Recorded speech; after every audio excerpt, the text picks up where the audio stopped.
우리는 지난 시간 기독교의 첫 번째 순교자였던 스데반의 죽음을 생각했습니다. 스데반은 기독교인이었기 때문에 교회의 직분을 맡은 자였기 때문에 복음을 전했기 때문에 기적을 행했기 때문에 사내들인 공의 사람들 위해서 체포되고 신문당했고 그들에게 신문당했을 때 그들에게 변호의 보란육을 받은 스데반은 창세기 말씀부터 시작해서 말라기서의 말씀까지 쭉 인용하면서 성경의 본 의미를 얘기를 했습니다. 그의 말씀을 가지고 설교한 다음에 마지막으로 적용시킨 것이 사내들의 공의 앞에서 사도행전 7장 51절에서 53절 말씀에 보면 목이 곧고 마음과 귀에 할례를 받은 사람들아라고 말하면서 내 설교를 듣고 있는 너희들 지금 목이 곧고 할례를 받지 못한 사람들이다. 너희 죽인 예수, 너희들이 예수를 죽였다라고 얘기하고 너희들이 예수를 죽인 살인자라고 얘기를 합니다. 스데반의 설교를 들은 살인된 사람들은 설교를 듣고 마음이 찔림받았고 이를 갈았다라고 얘기를 합니다. 이쯤만 얘기를 하게 되면 스데반은 순교를 당하지 않을 텐데 거기에서 한 걸음 더 나가서 쐐기를 박는 말을 합니다. 스데반은 그 순간 영적인 놀라운 체험을 하고 영적인 눈을 열어서 하늘을 향해서 바라봅니다. 하나님이 계시고 하나님의 보좌 우편에 예수님이 서 계신 장면을 보면서 하나님의 영광과 예수께서 하나님 우편에 서신 것을 보노라라고 얘기를 합니다. 너희들이 십자가에 죽인 그 예수님은 죽음 가운데 끝나는 것이 아니라 지금도 주님은 살아계시고 하나님의 보좌 우편에 서 계신 분이라고 얘기를 합니다. 이 말까지 들은 사내들인 공의 사람은 견딜 수 없었습니다. 길을 막았습니다. 소리를 질렀습니다. 그리고 일제히 달려들어서 스데반을 성 밖으로 내치게 되고 돌을 들어서 스데반에 던짐으로 스데반은 이 세상의 삶을 마무리합니다. 이것이 스데반의 순교당한 이유였고 순교당한 방법이었습니다. 오늘은 이 스데반의 순교를 당한 이후에 초대교회 어떤 일이 일어난지 한번 생각해 보려고 하는데 먼저 스데반이 순교를 당한 다음에 스데반의 시신을 누가 처리해 줬는가를 한번 생각해 보려고 합니다. 우리 레위기의 말씀과 유대 율법에 의하면 돌을 쳐서 사람들을 죽일 경우에는 아주 극악한 형벌을 저질렀을 때 가능합니다. 예를 들면 하나님께 불경스럽거나 그분을 모독한 죄를 지었을 때 돌로 그 사람을 쳐 죽여라라고 했습니다. 아마 스데반이 죽은 이유도 마찬가지죠. 율법을 무시했고 그리고 예수님에 대해서 얘기를 하면서 구원자라고 얘기하니까 신성 모독죄에 해당되니까 결국엔 스데반이 돌에 맞아서 죽었습니다. 문제는 돌에 맞아서 어떤 사람이 죽었을 때 그 죽은 사람을 누군가가 도와주거나 죽은 사람의 죽음을 슬퍼서 누군가가 옆에서 울면 그 사람 역시 죽은 사람과 똑같은 죄를 짓는 사람을 인정하는 거죠. 그러니까 돌에 맞아서 죽은 사람이 옆에 있을 때도 시신을 처리해 주면 안 되었고요. 그 사람을 향해서 눈물을 흘리면 안 되었습니다. 그런데 오늘 본문 말씀에 본 그러한 사회적인 분위기에도 불구하고 2절 말씀에 이렇게 얘기합니다. 경건한 사람들이 스데반을 장사하고 위하여 크게 울었다라고 합니다.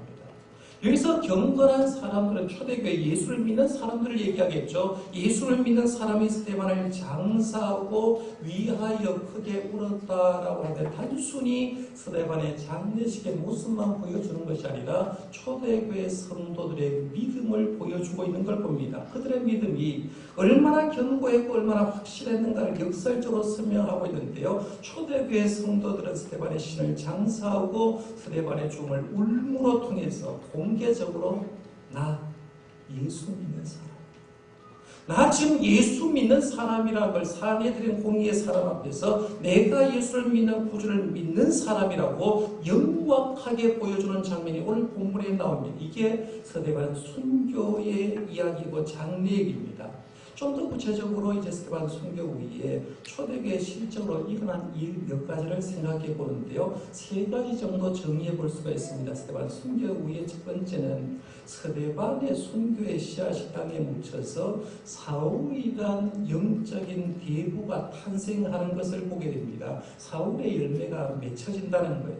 근데 지난 시간에 생각했던 말씀과 오늘 본문에 보면 사울이라는 이름이 나오는 걸 보게 되죠. 잘 보세요. 오늘 본문 1절 말씀에 봐도 사울은 그가 죽인 당함을 마땅히 여기더라라고 했어요. 사울이 스데반 죽음을 마땅히 여겼다라는 말은 그저 죽어도 잘 죽었다라고 동의하는 정도가 아니라 거기에 주도적으로 적극적으로 참여했다는 말입니다. 그러니까 오늘 본 말씀에 마땅히 여겼다는 말은 주도적이고 적극적으로 참여했다는 걸 말하고요. 지난 시간에 생각한 사도행전 7장 58절 말씀에 봐도 성 밖으로 내치고 돌로 칠세 증인들의 옷을 벗어 사울이라는 청년의 발 앞에 두니라라고 얘기를 하고 있는데 이 말의 의미도 역시 마찬가지입니다. 스데반의 죽음에 사울이 주도적인 역할을 했고 순교 현장의 한복판에 지금 누가 서 있냐 했을 때 사울이 서 있었다 하는 걸 보게 됩니다. 이 사건, 스데반 순교의 사건으로 인해서 사울은 일생 동안 경험해보지 못한 걸 그 순간 경험하는 거죠. 천사의 얼굴처럼 변한 스데반의 얼굴을 사울도 분명히 봤을 겁니다. 스데반이 하나님을 보았다. 하나님의 우편에 예수님이 서 계신 것을 보았다는 말씀도 사울이 들었을 거라는 거죠. 스데반이 돌에 맞서서 죽으면서도 하나님을 향하여서 외친 말, 주 예수여 내 영혼을 받으시옵소서. 주여 이 죄를 그들에게 돌리지 마옵소서라는 말도 스데반도 다 들었을 거라는 겁니다. 이성적이던 사울이 도저히 스데반의 죽음을 보면서 이해 못할 일들이 굉장히 많습니다. 자기가 주도적으로 스데반을 순교시키는 일을 했는데 그 경험은 도저히 잊어버릴 수가 없는 겁니다. 이 기억들이 머릿속에 내리 확 박혀 있습니다. 그런 그가 다메섹 도상에서 부활하신 예수님을 딱 만나보니까 예수님 안 죽었거든요. 예수님이 하나님의 보좌 우편에 서 계신 것을 보았다라는 스데반이 진짜라는 것을 보게 됩니다. 스데반이 얼굴에 어떻게 천사처럼 보였을까 하는 것도 이해가 됐을 거고 자기가 선교를 하면서 사람들이 나를 핍박할 때 나도 스데반을 죽이는 데 앞장섰던 인물인데라고 하면서 힘들 때 자기가 스데반을 죽인 걸 생각하면서 선교 사역을 감당했던 걸 보게 됩니다. 스데반의 죽음과 사울의 등장은 예수님이 주신 한마디의 말씀이 잘 가르쳐주는 것 같습니다. 요한복음 12장 24절에 보면 내가 진실로 진실로 너희에게 한 알의 밀이 땅에 떨어져 죽지 아니하면 한 알 그대로 있고 죽으면 많은 열매를 맺느니라 했거든요. 이 말은 물론 예수님의 죽음을 얘기하는 말입니다만은 예수님의 죽음과 동시에 이 땅에 살아가는 경건한 사람이 땅을 살아갈 때 한 알의 밀처럼 땅에 떨어지면 그로 인해서 많은 열매가 맺혀진다 그 말인데 스데반의 죽음을 통해서 위대한 복음의 거장 사울이 등장하는 것을 보게 됩니다. 우리는 그래서 이 말씀 보면서 보통 이제 스데반의 죽음을 보면서 좀 허무하다라고 생각하는데 이유가 뭐냐 하면 전체를 보지 못하기 때문에 단순히 경건했던 스데반이 죽었다는 이것만 보니까 거기에서 허무하다라고 얘기하고 안 됐다고 얘기하고 불쌍하다고 얘기하고 예수 믿으면 이렇게 죽는구나라고 생각하고 겁을 먹는데 전체적인 의미를 보니까 절대로 그런 말을 할 수가 없는 것을 봅니다. 그런 의미로 여러분 한번 여러분 자신을 보시기를 바랍니다. 여러분 한 사람 세우려고 누군가가 희생되지 않았을까요? 잘 생각해보세요. 제가 지금 목사로서 사역합니다만은 제가 이렇게 목사로서 사역하는 것은 제 뒤에 우리를 위해 저를 위해서 희생한 분 계시거든요. 저희 아버님 1950년대 후반에 그렇게 어려울 때 복음 하나에 미쳐서 복음이 전해지지 않는 시골 동네에 가서 열심히 복음을 전하고 교회를 개척하고 손을 떼서 교회를 지었는데 그 헌신이 밑받침되어 있거든요. 저희 어머니가 전도사님인 남편을 위해서 얼마나 어려운지 모릅니다. 굉장히 가난한 가운데도 그래도 복음 전하고 예수 믿고 복음 전하니 가장 귀한 일이라는 걸 어릴 때부터 보여주었기 때문에 그분들의 헌신의 열매로 저라는 열매가 탄생된 거예요. 제가 지금 하나님 일을 하는데 여러분도 그렇습니다. 여러분 지금 예수를 믿잖아요. 근데 여러분 스스로 결단하고 여러분 스스로 대단해서 하나님의 전에 나온 사람이 없을 겁니다. 내가 하나님의 전에 나왔어요. 내가 하나님의 전에 와서 직분도 받았습니다. 그런데 뒤를 돌아서 한번 보십시오. 여러분이 여기에 있기까지 누군가가 미달이 된 사람이 있을 거라는 거죠. 어떤 사람인지 모릅니다. 그러나 분명한 사실은 여러분을 위한 희생한 수많은 사람들이 있었기 때문에 여러분이란 신앙의 열매가 맺혀준 줄 믿으시길 바랍니다. 분명한 사실이라는 거죠. 그래서 우리가 신앙생활하면서 수많은 사람의 희생과 헌신을 통해서 내가 오늘 와 있다라고 생각하면 그들의 희생에 부끄럽지 않는 신앙생활을 하려고 노력해야 된다는 걸 그런 생각해 볼 수 있다는 거죠. 그래서 첫 번째는 스데반 순교로 사울이라는 사람이 탄생되었다고 말씀드렸어요. 또 하나는 스데반 순교로 교회에 큰 핍박이 찾아왔습니다. 1절 중반절에 보세요. 거기 보면 그날에 예루살렘인 교회에 큰 박해가 있어라고 얘기를 합니다. 3절 말씀에 보면 사울이 교회를 잔멸할세 각 집에 들어가 남녀를 끌어다가 옥에 넘기니라 라고 했습니다. 여기 이성적이고 계산적인 눈을 보면 이해가 안 갑니다. 왜냐하면 그렇지 않습니까? 스데반의 순교를 당했으면 이후에 좋은 면에서 좀 흘러가면 얼마나 좋겠습니까? 스데반의 순교를 당했더니만 순교당한 그 장면을 사내들인 홍해의 사람들이 보고 너무 놀라워서 사내들인 홍해의 사람이 다 예수를 믿게 되었다. 그리고 사내들인 홍해의 사람이 다 예수를 믿으니까 예루살렘에 있는 그동안에 남아있던 불신자들도 예수를 전부 다 믿게 되었다. 이렇게 끝나면 순교의 열매가 너무 좋지 않습니까? 그런데 그렇게 끝나지 않고 말씀은 반대로 자꾸 갑니다. 예루살렘 인교에 박해가 임했다고 하는데 박해도 작은 박해가 아니라고 그랬어요. 큰 박해가 있었다. 큰 박해가 있었다라고 했어요. 그 다음에 말씀에 보면 3절에 사울이 교회를 잔멸할세라고 했거든요. 잔멸할세. 이 잔멸하다라는 뜻을 브루스라는 영국 신학학자는 이렇게 설명했습니다. 여기서 잔멸하다는 것은 의주로 설명하면 이런 뜻인데 멧돼지가 포도밭에 들어가서 잘 연근 또는 연글기 시작한 포도를 짓밟아 으깨어서 부수다는 것입니다. 우리 한국의 심각한 문제 중에 하나가 멧돼지 문제 아닙니까? 도심지에도 먹을 것을 가지고 오는데 시골에서 농사 짓던 사람요 제일 힘들어하는 게 뭐냐, 농사 다 지어놔도 멧돼지 한 마리만 들어오면 쑥대밭을 만들어버린다는 거죠. 농작물이 다 끝나버린다는 겁니다. 지금 예루살렘 교회 신앙의 열매가 잘 연글고 있습니다. 또 연글고 있고요. 엄청나게 많은 사람이 신앙의 열매가 연글고 있는데 멧돼지 하나가 들어온 거예요. 사울이라는 멧돼지가 들어와서 초대교회를 쑥대밭을 만들어 그걸 가지고 잔멸하다라고 이렇게 설명했다는 얘기입니다. 스데반의 수금은 이렇게 박해의 기폭자가 됐습니다. 그런데 여러분 이 말씀 보면서 너무 허무하게 보시지 마십시오. 왜냐하면 본문에 나오는 한 단어만 잘 알게 되면 이 뜻은 180도로 바뀌어버립니다. 오늘 본문 말씀을 한번 보십시오. 1절 말씀에 보면 사울은 그가 죽임당함을 마땅히 여기더라 라고 했습니다. 위에 부분의 말씀에 종결을 짓습니다. 그 다음에 말씀 1절 중반절에 보면 별표를 동그라미 표를 해서 단락을 구별해냈습니다. 거기에 있는 말이 뭡니까? 거의 첫 번째 단어거든요. 그 날에라는 단어. 그 날에. 여기서 그 날이란 도대체 어떤 날일까라고 생각해 볼 수가 있는데요. 이 단어 하나가 굉장히 중요합니다. 그 날이라는 단어는 과연 무슨 뜻이 있냐 생각해 볼 필요가 있는데 그 날에라는 말의 뜻은 스데반이 순교를 당한 그 날을 가리키는 단순한 말이 아니라는 거예요. 굉장히 귀한 말인데 이 날을 히브리어로는 바용하제라고 해서 그 날이 바용하제라는 말인데 뜻은 바로 그 날이라는 뜻입니다. 바로 그 특정한 날이라는 뜻이고요. 이걸 좀 더 풀이하면 이런 거예요. 하나님의 임재가 있는 그날이에요. 이 얘기입니다.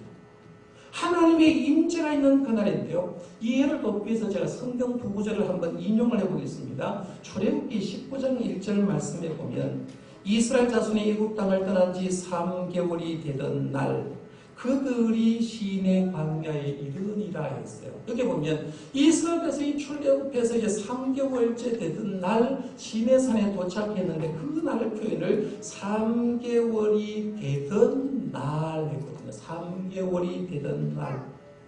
이 날은 그냥 오늘, 내일, 첫째 달, 둘째 달, 셋째 달 그런 평범한 날을 가리키는 말이 아닙니다. 여기서 바른 뜻은 3개월째 되는 바로 그 날에라는 뜻인데요. 이런 날입니다.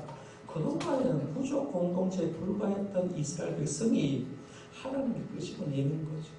시내산 아래까지 내려와서 3개월 만에 도착합니다. 그런데 3개월째 되는 날 하나님은 시내산 위에서 이스라엘 백성을 만나줍니다.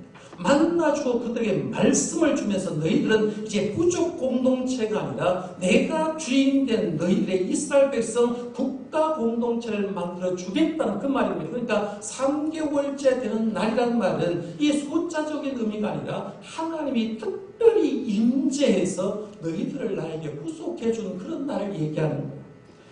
사도행전 2장 1절과 생각했던 말입니다. 거기에도 오순절 날이 이미 이름에 그들이 다 같이 한 곳에 모였더니라고 했는데 이것도 그냥 오순절 날을 가리키는 말이 아니라 오순절 날 성령님의 임재가 있는 날 이런 뜻입니다. 특별한 날을 얘기하는 거예요.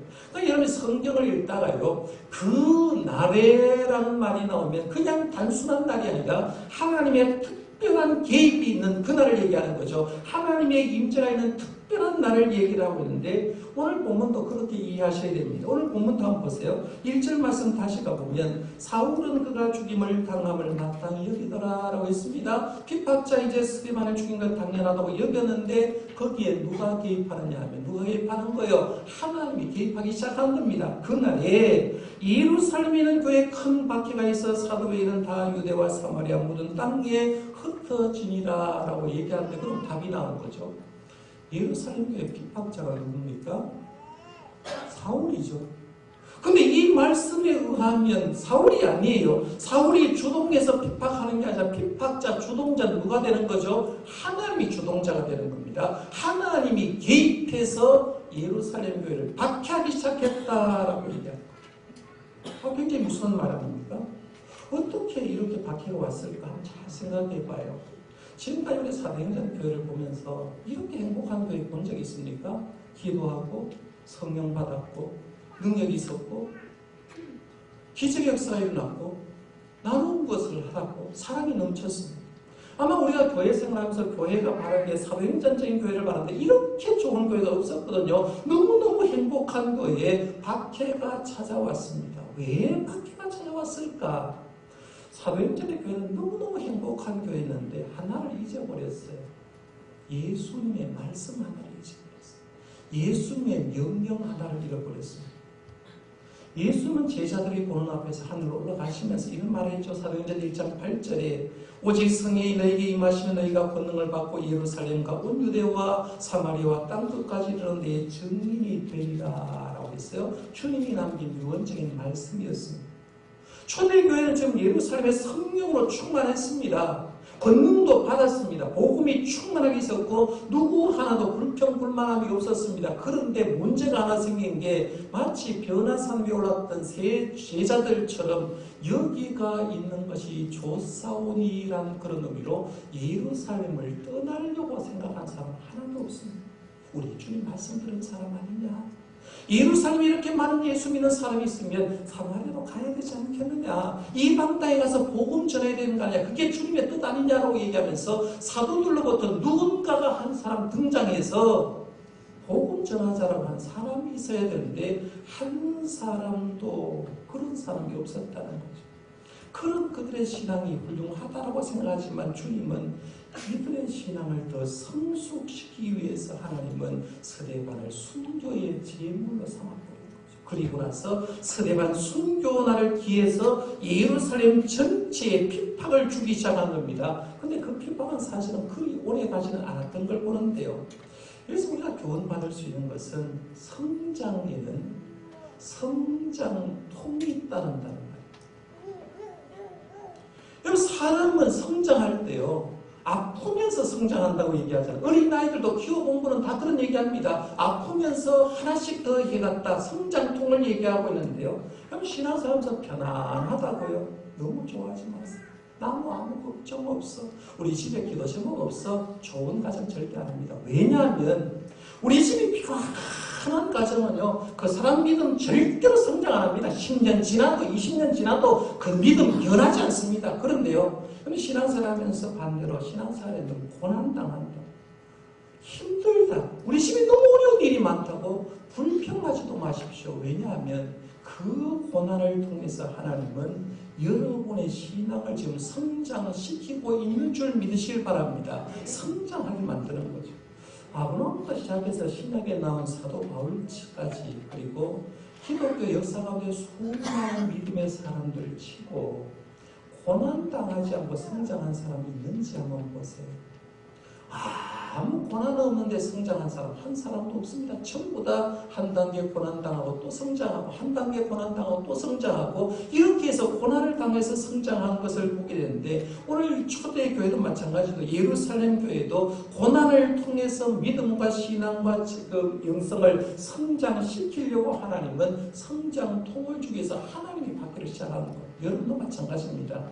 지금 현재 여러분이 좀 힘들다고 해도요, 가정적으로 어렵고 신앙적으로 어렵다고 해도, 경제적으로 어렵고 육신적으로 어렵고 해도 그 고난을 통해서 하나님이 여러분의 믿음, 신앙과 영성을 성장시키고 있는 줄 믿으시길 바랍니다. 내가 성장하기 위한 도구라는 거예요. 그 다음에 마지막으로 좀 생각하려고 하는 게 중요한 얘기인데요, 스데반 순교로 디아스포라 교회가 만들어집니다. 설교를 한 20분 정도 하면 이제 성도들이 생각이 별나라 왔다 갔다 하거든요. 그래서 집중을 잘 못하는데, 지금부터 제가 제일 중요한 얘기를 좀 해드리려고 합니다. 근데 사도행전 말씀 보면서 좀 말씀이 본문을 좀 얘기를 하고 하는데, 오늘 본문 말씀이 사도행전 8장 1절부터 몇 절까지 제가 선택했습니까? 그럼 이걸 제가 봉독을 하면서 좀 이상하다고 생각한 분 혹시 계십니까?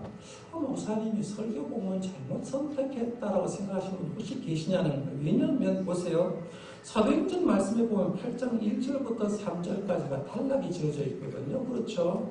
그 다음에 4절 말씀에 보면 4절 말씀도 이렇게 합니다. 그 흩어진 사람이 두루 다니며 복음의 말씀을 전할세라고 얘기를 하면서 그것도 시원치 않게 지금 끝냈습니다. 그러면 여러분 생각에 목사님은 본문 선택 잘못했네요, 3절까지 적어야 되는데 왜 4절까지 적었어요? 라고 하면서 물음표를 좀 달았는 성도가 있는지 모르겠습니다.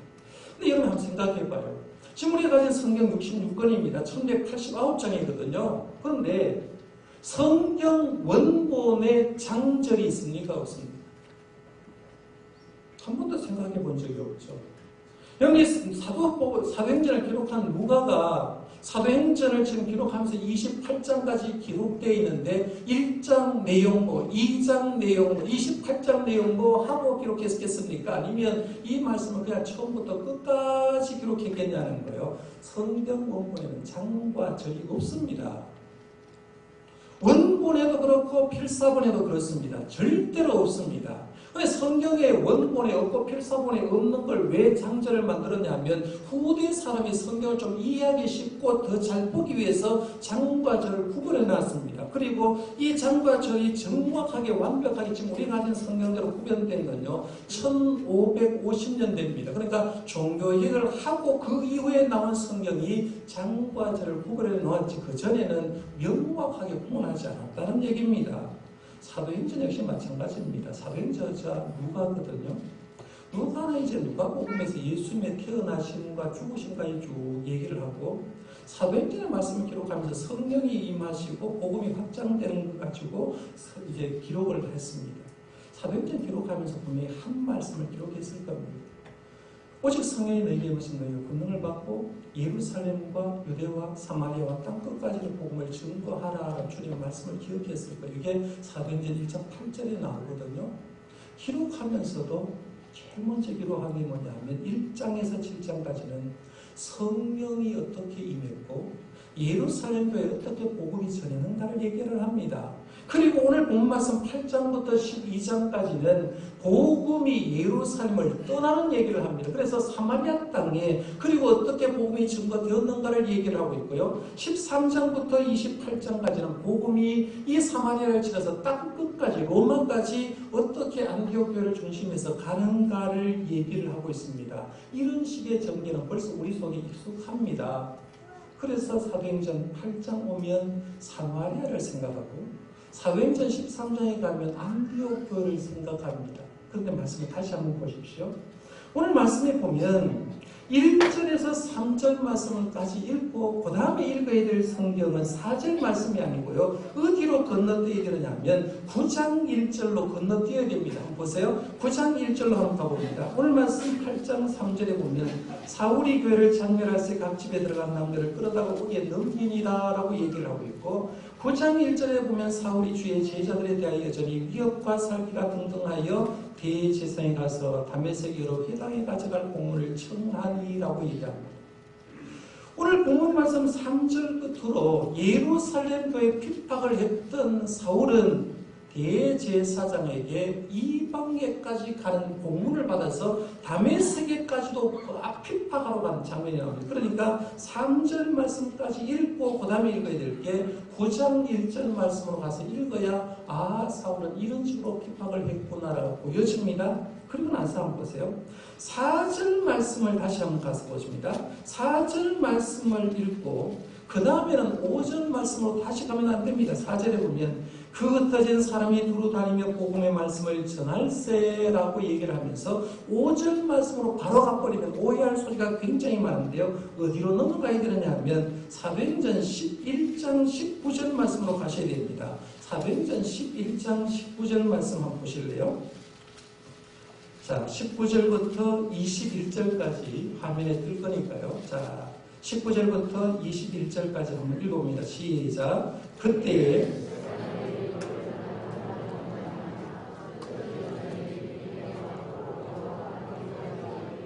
유대인에게만 말씀을 전하는데 그 중에 고로와 고린의 몇 사람이 안디옥에 이르러 헬라어로 말하여 주 예수를 전파하니 주 예수니 그들과 함께 하심에 수많은 사람이 믿고 주께 돌아오더라. 아멘. 다시 8장으로 갔어요. 한번 보세요. 8장으로 가서 4절 말씀에 제가 가자고 했어요. 그 흩어진 사람이 두루다니며 복음의 말씀을 전할세라고 얘기를 하고 거기에서 11장 19절에 가보면 스데반의 일로 환난으로 말며 흩어진 자들이 사마리아만 가는 게 아니라 어디로 갔다고 얘기했습니까? 베니게도 갔고 구브로에도 갔고 안디옥까지 이르렀다라고 얘기를 하고 있습니다. 이 말씀 여러분 잘 읽으셔야 됩니다. 왜냐하면 우리의 머릿속에는 예루살렘 교회가 박해를 하고 그 다음에 사마리아 땅에 복음을 전했다고 생각하는데 아니라 사마리아 땅은 물론이고 순식간에 복음이 전 세계로 전했던 것을 얘기를 하고 있습니다. 그래서 오늘 본문 말씀도 1절 중반절에도 그런 얘기를 하고 있죠. 8장 1절 중반절에 보면 그날에 예루살렘 교회에 큰 박해가 있어 사도 외에는 다 유대와 사마리아와 그 다음에 모든 땅으로 흩어지니라 라고 했습니다. 이제 조금 말씀 이해 갑니까? 자, 그러면 정리를 해보겠습니다. 스데반의 순교로 예루살렘 교회가 이제 박해를 당했습니다. 사울이 박해를 하는데 마침 멧돼지가 집집이 뒤졌어. 가가고 수수께서 예수 믿는 사람을 못 살게 굴었습니다. 오기에 가두었습니다. 그러니까 예루살렘 교회에 있는 성도들은 생각을 달리하는 거죠. 내가 여기서 예수 믿다가 죽겠구나. 스데반이 죽는 것처럼 죽겠구나라고 생각하는 거예요. 죽겠구나라고 생각하고 이런 생각을 하겠죠. 안 되겠구나. 우리가 신앙 지키려고 하면 예루살렘을 떠나야 되겠다라고 생각하는 겁니다. 그런데 성경에 보니까 사도 외에는 다 떠났다라고 하거든요. 사도 외에는. 12사도는 예루살렘 교회를 지켜야 되기 때문에 모교회이기 때문에 거기에 놔두고 하나님의 뜻으로 거기 놔두고 다른 사람들은 흩어졌다라고 얘기하는데 그러면 흩어진 사람이 몇 명 정도 될까요? 사도행전 말씀 보면서 베드로 사도가 설교했더니 하루에 3,000명 회개했다고 했죠. 그 다음에 회개한 사람 5,000명이라고 했습니다. 합치면 8,000명입니다. 그 이후에도 예수 믿는 사람이 많았기 때문에 아마 10,000명 이상은 분명히 예수를 믿었을 겁니다. 그러면 그 수는 남자의 수입니다. 남자의 수.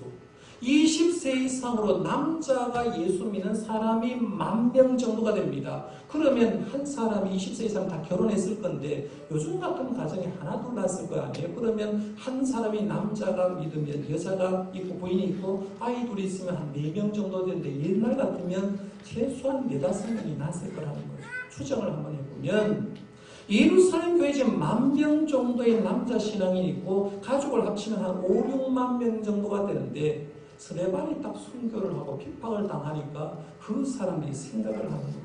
우리 떠나자. 어디로? 우리 가족하고 뭔가 연계가 되어 있는 곳에 떠나는 거죠. 어디 가면 살만한데 뭔가 잡을 수 있는 데를 떠나는 겁니다. 그렇게 떠나는데 떠나는 사람이 최소한 얼마가 되느냐 하면 남자만 얘기를 해도 1만 명 정도 떠나는 거죠.